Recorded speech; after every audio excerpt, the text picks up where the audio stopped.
Trading account. ठीक है, trading account में कैसे बनता है, क्या क्या चीजें इसमें आती है बता रहा हूँ, ध्यान सुनना इधर देखो इधर। ठीक है, ट्रेडिंग अकाउंट में हमारा कॉलम होता है पार्टिकुलर अमाउंट, दो कॉलम हमारा होता है।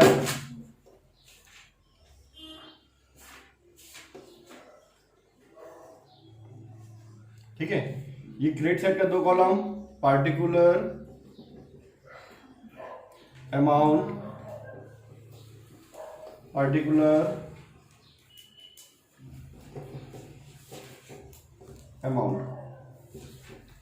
ठीक है, ये हो गया आपका डेबिट साइड का। ठीक है, इस साइड आता है हमारा ओपनिंग स्टॉक, जो हमारे साल की शुरुआत में जो हमारे पास सामान रहता है बिजनेस में, उसको बोलते हैं ओपनिंग स्टॉक। फिर साल भर हम लोग माल वाल बेचते हैं, सेल करते हैं, गुड्स सेल करते हैं। सेल करने के बाद हमारे पास जिस दिन हम लोग बिजनेस का एक साल का प्रॉफिट वगैरह निकालते हैं, पूरा हिसाब किताब करते हैं जो है ना, तो साल के लास्ट में जो बच जाता है क्लोजिंग स्टॉक बोलते हैं उसको। ठीक है, जैसे मान चलो हमारा साल चालू हुआ 1 जनवरी 2021, तो 1 जनवरी 2021 को सुबह आपके जितना भी सामान रखा उसको क्या बोलेंगे, ओपनिंग स्टॉक। साल भर आप माल खरीदे बेचे परचेज किए, जो भी है ना, सारा चीज करने के बाद 31 दिसंबर को हमारा साल का लास्ट हो मान के चलो। ठीक है, कैलेंडर के हिसाब से है ना, एक साल हमारा कंप्लीट हो रहा बिजनेस का, तो 31 मार्च को जो भी सामान आपके पास पड़ा उसको क्या बोलते हैं हम लोग, क्लोजिंग स्टॉक। और ये क्या था हमारे पास, ओपनिंग स्टॉक। इस ओपनिंग स्टॉक से क्लोजिंग स्टॉक के बीच में हम लोग क्या किए हैं, सामान खरीदे, परचेज। ठीक है, बेचे भी हैं, सेल्स, बिजनेस सामान खरीदे भी हैं, बेचे भी हैं। अब सामान कुछ नगद बेचेंगे, कुछ उधारी बेचे होंगे। ठीक है, तो कैश सेल भी इसी में आएगा, क्रेडिट सेल भी इसी में आएगा। इसके बाद कुछ सामान आपका रिटर्न भी आया होगा, तो रिटर्न, बेचा माल वापस आ जाए तो रिटर्न, ब्रैकेट मतलब माइनस का साइन।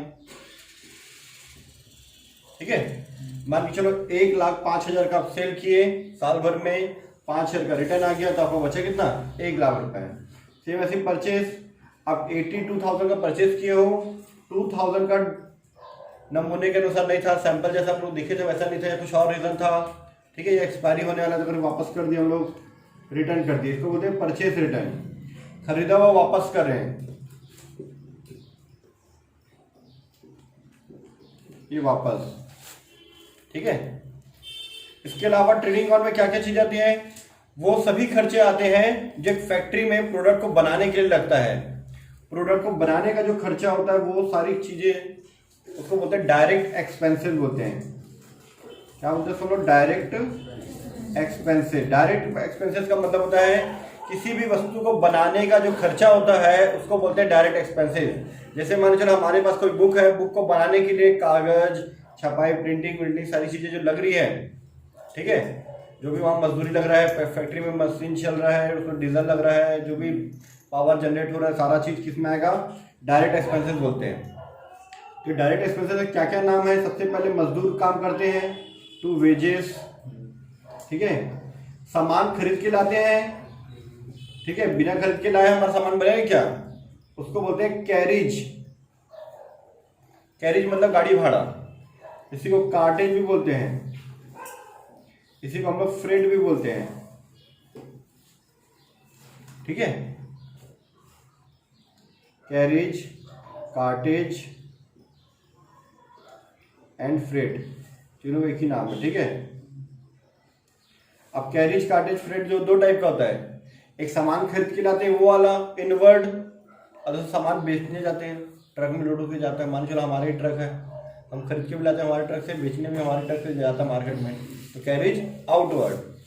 आउटवर्ड इसमें नहीं आएगा। मैं क्या बता था, यहाँ पे माल खरीद के बनाने का खर्चा सारा चीज इसमें आता है, परचेज से करने के बाद बनाने का पूरा खर्चा। मान के चलो आपका, ठीक है, बड़ी बड़ी फैक्ट्रियों में ना बड़े बड़े खंभे लगे रहते हैं, बड़ी बड़ी मशीनों को चलाने के लिए खंभे लगे रहते हैं।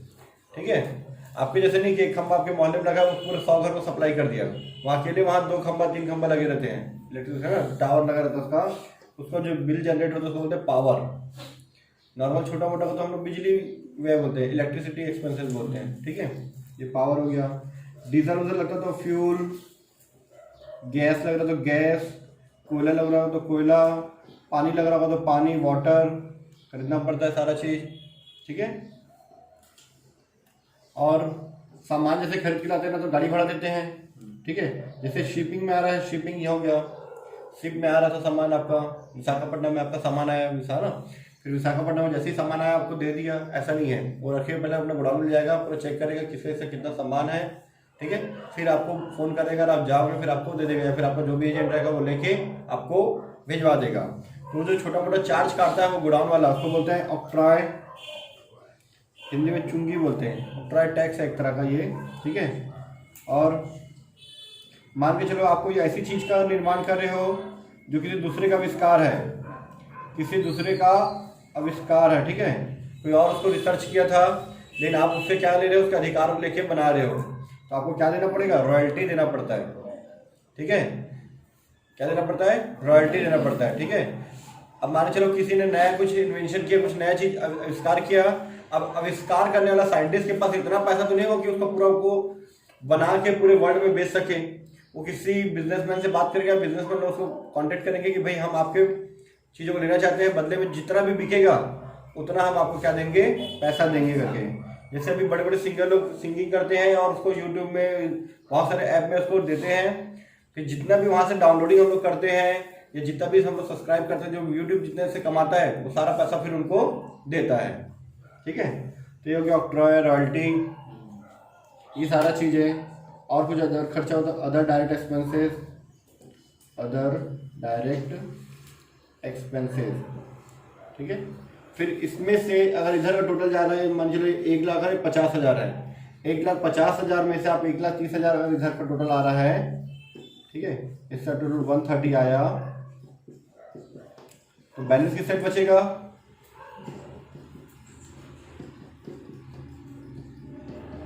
बैलेंस किस साइड बचेगा, इस साइड बचेगा। उसको लिखेंगे टू ग्रॉस प्रॉफिट, प्रॉफिट बचता है ना, कैरी डाउन लिखेंगे, ठीक है। नहीं लिखे तो भी चलेगा, पर जब हम लोग दो अकाउंट एक साथ बनाते तब वहां लिखना पड़ता है।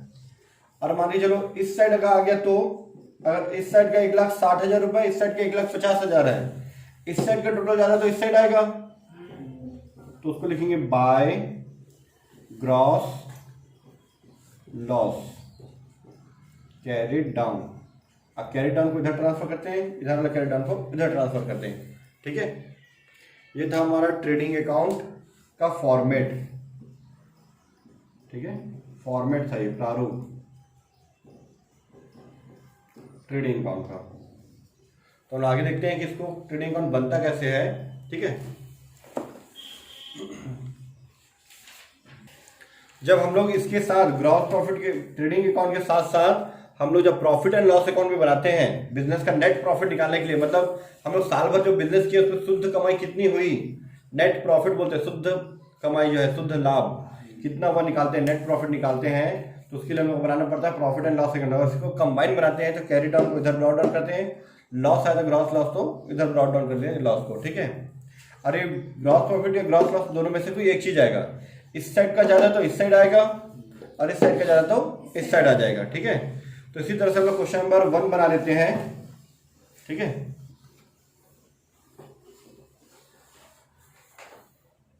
हम लोग क्वेश्चन नंबर 1 सॉल्व करते हैं। क्वेश्चन नंबर 1 ट्रेडिंग अकाउंट, ठीक है।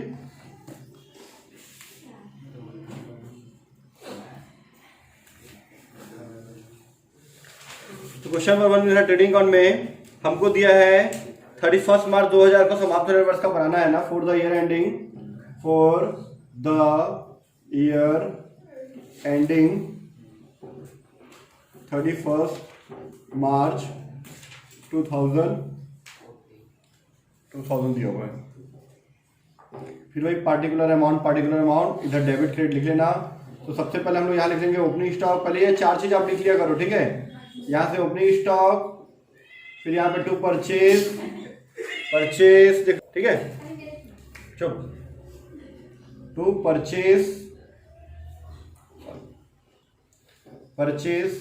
परचेज रिटर्न दिया है क्या, क्रय के साथ क्रय वापसी दिया है क्वेश्चन में, तो दिया हुआ है। तो परचेज के साथ हम लोग परचेज रिटर्न माइनस कर देंगे। अब मैं रिटर्न लिख रहा हूँ, मतलब वहां पे परचेज रिटर्न ही हुआ ना। चल देख लेते हैं ओपनिंग स्टॉक कितना है, 12,000। ठीक है, तो ओपनिंग स्टॉक हो गया हमारा 12,000, परचेज दिया हमारा 70,000 रुपए, 70,000 रुपीज हमारा दिया है परचेज। अब परचेज रिटर्न दिया है 4,000 रुपए, तो उसको माइनस कर दो, ऐसा ब्रैकेट का साइन लगा सकते हो, नहीं लगा इच्छा तो भी ठीक, और माइनस है तो लगा दो, यह आ जाएगा आपका 66,000 रुपीज। ठीक है, ओपनिंग स्टॉक परचेज हो गया। इस side sales by sales account, और यहां से फिर इसका रिटर्न माइनस कर देंगे। तो हमारा विक्रय दिया है, देखो सेल्स हमारा दिया हुआ है 1,20,000 रुपए, और सेल्स रिटर्न दिया है 2,000 रुपए। 1,20,000 हमारा सेल्स दिया मिला, विक्रय में से विक्रय वापसी 2,000 रुपये माइनस कर दो, सेल्स रिटर्न आ जाएगा आपका 1,18,000,000। ठीक है, थोड़ा सा कॉलम छोटा हो गया तो बड़ा कर देते हैं इधर, 1,18,000। ठीक है, 1,20,000 में 2,000 घटा दिए तो 1,18,000। उसके बाद जितने भी खर्चे हैं सारी चीज को डेबिट में डाल दो। ठीक है, तो क्या क्या नाम है खर्चे का, सबसे पहले दिया बाजू में क्रय भाड़ा, कैरिज ऑन परचेज। ठीक है, फिर wages to carriage on purchase 700 rupees, to wages 2,500 rupees. ठीक है, उसके बाद ऑक्ट्रॉय ड्यूटी दिया है 300 रुपए, टू ऑक्ट्रॉय ड्यूटी 300 रुपीज। उसके बाद ये coal and power, two coal and power. ठीक है, कोयला एवं शक्ति 1,500 रुपए।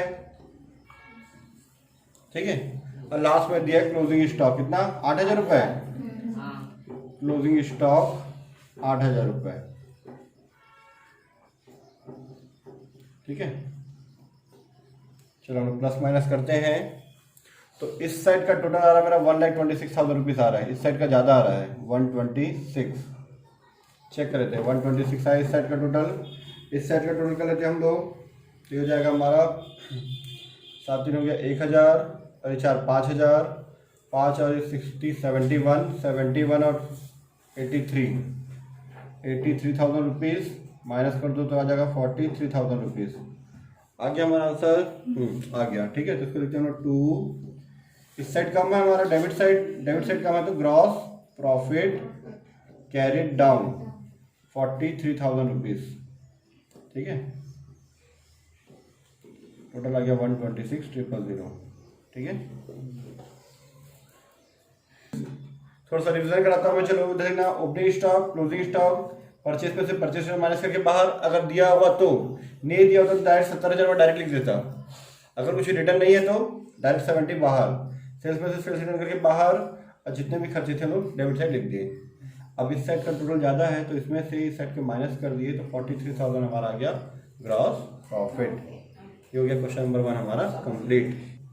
क्वेश्चन नंबर 3 देखना, 2 आप लोग घर से बना के लाना। ठीक है,